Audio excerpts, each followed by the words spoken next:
How big is the universe? It may be difficult for our brains to comprehend, but that hasn't stopped astronomers endeavouring to measure the distance to the stars. In 1823, German astronomer Heinrich Olbers looked up at the night sky and saw darkness.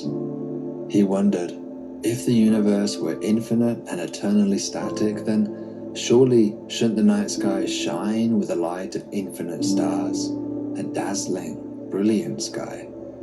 Olbers' paradox was so compelling that many considered it proof of a finite universe, a cosmos that at some point simply ends. It wasn't until a century later, when Edwin Hubble observationally established the reality of an expanding universe, that finally Olbers' paradox was firmly solved. You see, Olbers' second assumption was wrong. The universe is not static. But what does modern astronomy have to say about the size of the universe, though? Is it finite? And if so, does that mean there's an edge, a boundary? Or could it be infinite?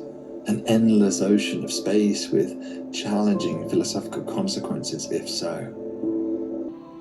So the nearest star to the Sun is Proxima Centauri, and that, it turns out, is 40 trillion kilometres away. That's 40 million kilometres away from the Earth. Such numbers start to become incomprehensible, and that's why astronomers have adopted an alternative unit of measurement for such vast distances, the light year.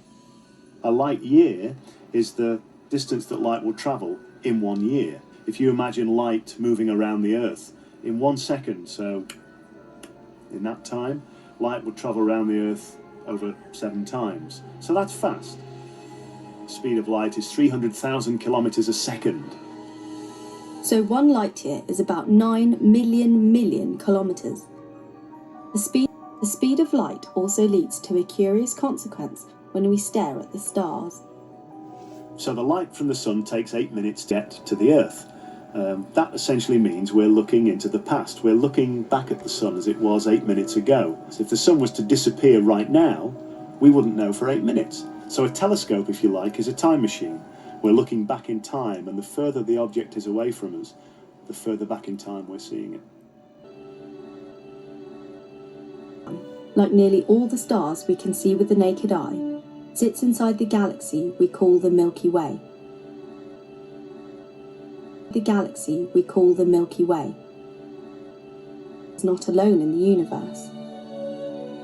Not everything you can see in the night sky is actually in our galaxy. It turns out that some of the dots are in fact other galaxies. The furthest object you can see actually with the unaided eye is another galaxy called Andromeda. The light from that galaxy has taken something like 2.25 million years to get to the Earth. Every single speck of light in this photo is a galaxy. 10,000 galaxies in a patch of sky the size of a grain of sand held at arm's length. If this tiny patch of sky is like every other, then we can calculate how many galaxies are out there. The visible universe contains around 100 billion galaxies.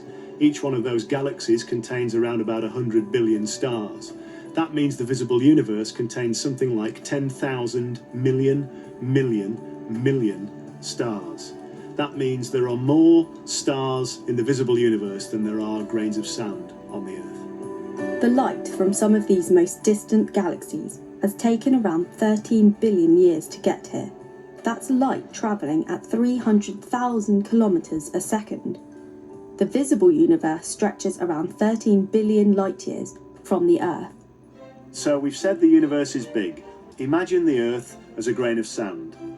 If that was the case, then our solar system, out to the orbit of the planet Neptune, would be as big as Durham Cathedral. So now let's imagine we take our solar system and we shrink it down to the size of this grain of sand. Then our galaxy, the Milky Way, would be 1,000 times bigger than this cathedral.